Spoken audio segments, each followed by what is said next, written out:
सबसे पहले आपके चैनल से हम सभी झारखंड वासियों को हम सरहुल की शुभकामना देते हैं। मैं डॉक्टर परवीन उरांव, राष्ट्रीय सरना धर्मगुरु।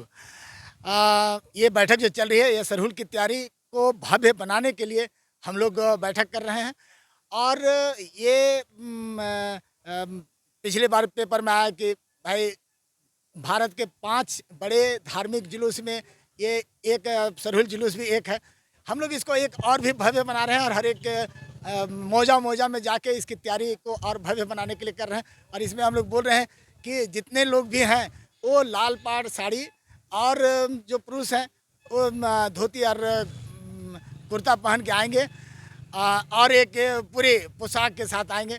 और उसके साथ ही हम लोग ये भी बोले हैं कि भाई आप अपने बाजा जो नगड़ा मांदर ढोल झांझ ये लेके आए और अपने अपना गाना गाएं, अर्थात उराव मुंडा खड़िया हो संथाली में जो हमारा सरहुल का गाना है उसे ही गाएं और एक गाते हुए आगे बढ़ें। डीजे साउंड को हम लोग बोले हैं कि भाई डीजे साउंड आप ना बजाएं, अगर कोई लेके आते हैं तो उस डीजे साउंड में भी सरहुल गाना ही बजे, कोई दूसरा गाना ना बजे। लोग कुछ जगह बोल रहे थे तो हम लोग कहे कि ठीक है वो सरहुल गाना ही बजे, लेकिन हम लोग साफ उसके लिए मना किए हैं। और एक पूरे तैयारी के साथ आए और अपने अपने खोड़ा में उन लोग एक उनको संरक्षण देने के लिए एक वॉलेंटियर भी रहें, ताकि कोई अगल बगल के लोग घुस के किसी तरह का बदमाशी ना करें। तो ये सब के लिए भी सचेत रहने के लिए हम लोग सभी मौजा के लोगों को बोले हैं और बोल रहे हैं। और ये सरहुल एक बहुत आदिवासियों का सबसे बड़ा त्यौहार है। इस त्यौहार में हम प्राकृतिक की पूजा करते हैं। ये प्राकृतिक की पूजा अर्थात हम धरती को माँ कहते हैं और सूरज को पिता। हम धरती और सूरज की विवाह कराते हैं। और उसी तरह से हर एक मौजा में, हर एक सरनाम में हम पाहन और पहनाइन का भी हम विवाह कराते हैं। ये शादी करने के पीछे सबसे बड़ा बात है कि शादी के बाद एक नई उत्पत्ति होती है। तो हम सरहुल के बाद में हम खेत जोतते हैं और नया फसल लगाते हैं। और हम ये सरहुल में हम कामना करते हैं कि हमको धरती माँ अर्थात पूरे प्राकृतिक और सूरज की रोशनी से एक अच्छा फसल मिले और हिष्ट पुष्ट दाना हो और एक अच्छा फसल अनाज मिले, ताकि हम मानव जाति खा के अच्छा से रहें। और उसके साथ जितने भी हम जीव जंतु हैं सभी कोई अनाज खा के और पुआल खा के उन लोग भी एक बहुत अच्छा से यहाँ रहें। ये सरहुल का सबसे मुख्य उद्देश्य है पूजा करने का। और ये सरहुल में हम प्राकृतिक की पूजा करते हैं। और सरहुल से पहले हम बता दें कि हम लोग नए फल फूल नहीं खाते हैं। इसके पीछे एक बहुत बड़ा कारण है कि भाई ये सरहुल तक आते आते एक उसका सरहुल के बाद वो पक जाता है और पका हुआ हम फल खाएंगे तो उसका जो बीजा कहीं पर भी गिरेगा या कहीं पर भी लगाएंगे तो एक नया पौधा निकलेगा।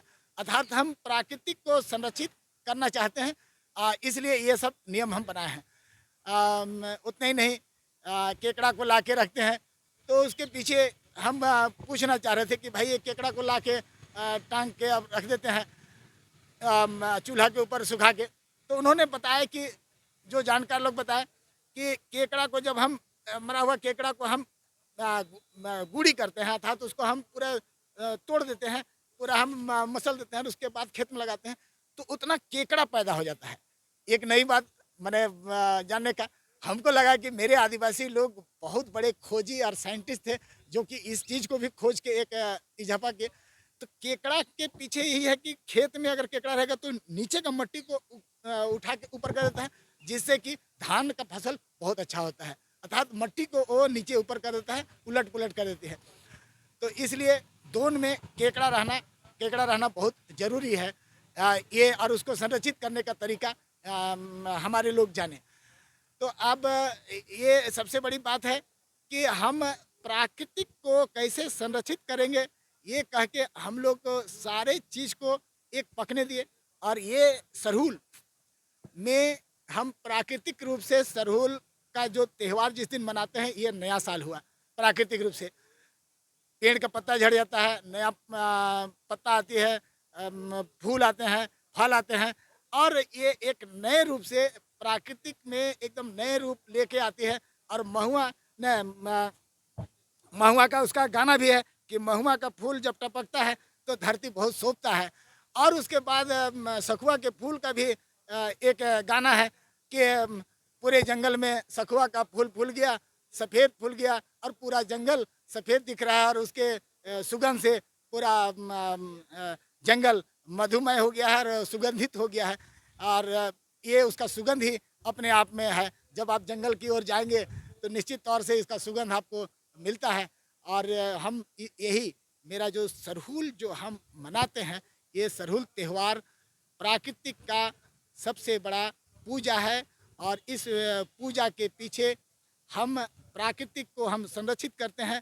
प्राकृतिक ही हमको हवा देती है, ऑक्सीजन देती है और जीने के लिए एक वातावरण देती है। हम उसी की पूजा करते हैं। हम सरना धर्म वाले लोग, हम सभी आदिवासी सरना में हम प्राकृतिक को साक्षी मान के हम पूजा करते हैं। और इसका सबसे बड़ा बात है कि प्राकृतिक को हम संरक्षित करने के लिए पाहन पुजार महतो कोटवार वहाँ 2 घड़ा में पानी रखते हैं। एक और भी बात है कि जैसे अब और इस बार 23 तारीख को उपवास करेंगे, रात में 2 घड़ा में पानी रखेंगे और 24 तारीख को उस घड़ा को देखेंगे कि उस घड़ा में पानी अधिक जा रहा है, अधिक निकल के जा रहा है, तो उससे पाहन घोषणा करते हैं कि इस साल आने वाला साल पानी अधिक आएगा। और अगर थोड़ा कम हो गया तो लोग बोलते हैं, पाहन बोलते हैं कि थोड़ा पानी कम आएगा। और उसी तरह से घड़ा के इस तरफ अगर जिस तरफ से पानी ज़्यादा झरना रहता है तो कहते हैं कि हाँ ये पूरब तरफ से इस बार पानी आएगा, पूरब कोना से या पश्चिम कोना से या दक्षिण कोना या उत्तर कोना से आएगा। तो ये उनकी भविष्यवाणी बहुत सटीक होती है।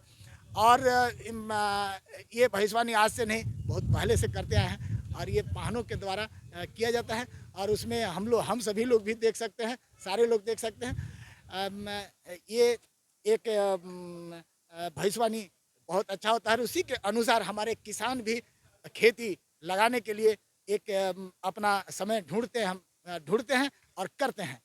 तो ये आदिवासियों का ये त्यौहार, सरहुल त्यौहार अपने आप में एक बहुत बड़ा वैज्ञानिक दृष्टिकोण से बहुत ही अच्छा त्यौहार है। और वैज्ञानिक रूप से ये हम मनाते हैं और उसका हम सारा चीज़ विधि विधान करते हैं और उसी के अनुसार हम आगे का जीवन और मेरे जीवन या तो जीवन पद्धति कैसा होगा उसका भी एक रूपरेखा हम टानते हैं। यही मेरा सरहुल त्यौहार है। और सरहुल त्यौहार में हम सभी लोगों को हम कहेंगे कि आप अधिक से अधिक संख्या में आप जुलूस में शामिल हों और एक साफ दिल खोल के शामिल हो और अच्छे से आएँ और इस सरहुल जुलूस को हम एक अच्छा एक सुंदर जुलूस बनाएं और इसे पूरे दुनिया को देखने लायक हम जुलूस बनाने के लिए कृत संकल्प हैं। सभी लोगों को हम जय सरहुल की बहुत शुभकामनाएं आप सभी लोगों को हम देते हैं।